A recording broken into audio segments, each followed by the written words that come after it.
Subscribe कीजिए मेरे channel को और प्रेस कीजिए बेल बटन ताकि आप मेरी आने वाली वीडियो देख सकें। हेलो फ्रेंड्स, मैं अभिजीत। आज की वीडियो में मैं आपको मैरीगोल्ड यानी गेंदे के प्लांट को सीड से ग्रो करने का बहुत ही आसान सा प्रोसेस बताने वाला हूं। तो आप देख सकते हैं ये मेरे लास्ट ईयर के मैरीगोल्ड के प्लांट है और इनकी ब्लूमिंग बहुत ही ज़्यादा है। मैंने मैरीगोल्ड की केयर पे बहुत सारी वीडियो दे रखी है और इसके अलावा इनके सीड्स को कैसे कलेक्ट करते हैं उसका प्रोसेस भी मैंने आपको बताया था लास्ट ईयर, और साथ ही साथ इनके कटिंग को कैसे ग्रो किया जाता है वो भी प्रोसेस मैंने बताया है। तो इस वीडियो के डिस्क्रिप्शन में उन वीडियोस का लिंक मिल जाएगा, आप ज़रूर से उन वीडियोस को देख लीजिएगा। मैरीगोल्ड के सीड को सितंबर अक्टूबर में ग्रो किया जाता है, जिससे ये आपको विंटर में बहुत ही अच्छे साइज़ के फ्लावर देते हैं। तो जैसा कि आप देख सकते हैं ये मैंने लास्ट ईयर कुछ फ्लावर को तोड़ा था और किस टाइम पे आपको तोड़ना है ये सारे प्रोसीजर मैंने आपको पहले से ही बता रखे हैं। तो ये देख सकते हैं ये हमारे बिल्कुल हेल्दी से सीड्स हैं, मैंने लास्ट ईयर जो कलेक्ट किए थे वही सीड्स हैं। तो ये आप देख सकते हैं बहुत सारे हेल्दी से सीड्स आपको मिल जाते हैं एक फ्लावर के अंदर। जो इनके सीड पॉट्स होते हैं उसमें बहुत सारे सीड होते हैं, ये काला काला पोर्शन होता है, यही इनका एक्चुअल सीड्स होता है और इसके ज़रिए ही हमारे प्लांट जर्मिनेट करते हैं। तो चलिए अब हम इनके सीड को ग्रो करने के लिए सॉइल मिक्स की बात कर लेते हैं। सॉइल मिक्स में आपको 30% गोबर की खाद लेना है, 50% आपको मिट्टी लेना है और 20% बालू लेना है। तो जब हम विंटर के लिए सॉइल मिक्स तैयार करते हैं तो हमें इसी तरह की भुरभुरी सॉइल मिक्स तैयार करनी होती है जिसमें पानी आसानी से निकल जाए, तो इसीलिए हमने इसमें सैंड का भी यूज़ किया है। तो चलिए अब हम मैरीगोल्ड के सीड को मिट्टी में लगाते हैं। तो मिट्टी में लगाने के लिए आपको क्या करना है कि इसके जो सीड्स हैं उनको निकाल लेना है। तो इस तरह से आप देख सकते हैं सीड पॉट को तोड़ने पे बहुत सारे सीड्स निकलते हैं, तो आपको मिट्टी के ऊपर ही इस तरह से बिखेर देना है। तो सारे सीड्स को हम इस तरह से मिट्टी के ऊपर बिखेर देंगे। तो हमने सारे सीड्स को मिट्टी के ऊपर बिखेर दिया है और अब हमें इन सीड्स को हल्का सा मिट्टी में इस तरह से हाथों से दबाना है। तो बहुत ज़्यादा गहराई में हमको नहीं इनके सीड्स को दबाना है, तभी हम इनको अच्छे से ग्रो कर सकते हैं। तो अगर हम इनके सीड्स को बहुत ज़्यादा गहराई में लगा देते हैं तो उससे क्या होगा कि आपका जो प्लांट है जर्मिनेट होने में काफ़ी ज़्यादा टाइम ले लेगा। तो आपको ध्यान रखना है, बहुत ज़्यादा गहराई में नहीं रखना है, इसी तरह से आपको मिट्टी के अंदर रख देना है। हमने सारे सीड्स को मिट्टी में दबा दिया है और अब हम इसमें ऊपर से स्प्रेयर से पानी देंगे। हमें खूब सारा पानी देना है। स्प्रेयर से पानी देने से ये होता है कि आपके जो मिट्टी में जितने भी सीड्स हैं वो दबे रहेंगे और बाहर नहीं आएंगे। तो देख सकते हैं आप इस तरह से आपको पानी देना है। और अगर आप किसी पॉट से पानी दे रहे हैं तो आप हाथ लगा के हल्का सा पानी का छिड़काव कर दीजिए, जिससे मिट्टी जो है बैठ जाएगी, इधर उधर नहीं होगी और सीड्स जो है मिट्टी के बाहर नहीं आएंगे। सीड्स लगाने के बाद अब आपको इस पॉट को डायरेक्ट सनलाइट वाली जगह पे रखना है। मैरीगोल्ड के सीड को लगाए आज पूरे 7 दिन हो चुके हैं और आप देख सकते हैं इनमें से छोटे छोटे प्लांट जर्मिनेट होना शुरू हो चुके हैं।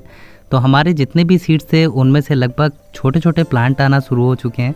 आपको ध्यान रखना है कि जब भी आप सीड को जर्मिनेट करिए तो डायरेक्ट सनलाइट वाली जगह पे ही रखिए, तभी आपके जो प्लांट की स्टेम होती है वो बिल्कुल अच्छी होती है, हेल्दी होती है। और अगर आप इनको छांव में ग्रो करेंगे तो आपके प्लांट की स्टेम बिल्कुल नाजुक सी होगी और अच्छा प्लांट नहीं ग्रो करेगा। और वाटरिंग भी आपको हल्की करनी है।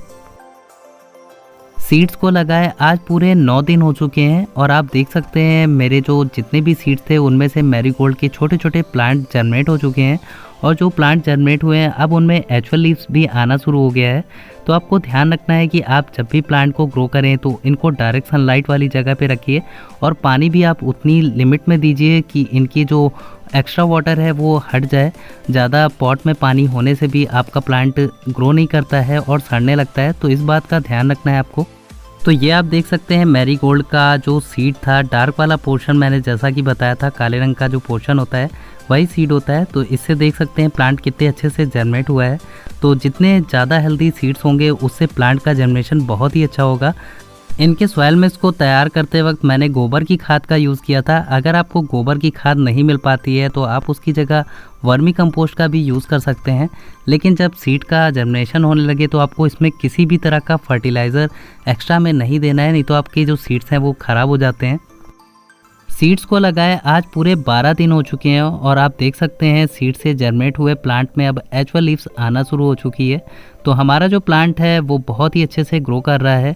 तो कभी कभी हमारे जो सीडलिंग्स है वो ख़राब होने लगती है। इसका सबसे बड़ा रीज़न होता है कि ज़्यादा मात्रा में इनको या तो आपने खाद दे दिया है या तो ज़्यादा मात्रा में इनको पानी दे दिया है। तो इस कारण से आपके जो प्लांट हैं वो सीड से जर्मिनेट हो जाते हैं लेकिन उसके बाद भी ख़राब होने लगते हैं। तो इसका यही रीज़न होता है कि इनको आपने ओवर वाटरिंग कर दी है। तो अगर सितंबर या अक्टूबर के मंथ में अगर बारिश अगर ज़्यादा हो रही है तो आप इनको बारिश से बचाने के लिए इन पॉट को ऐसी जगह रखिए जहाँ पे इन पे बारिश का पानी ज़्यादा ना हो पाए।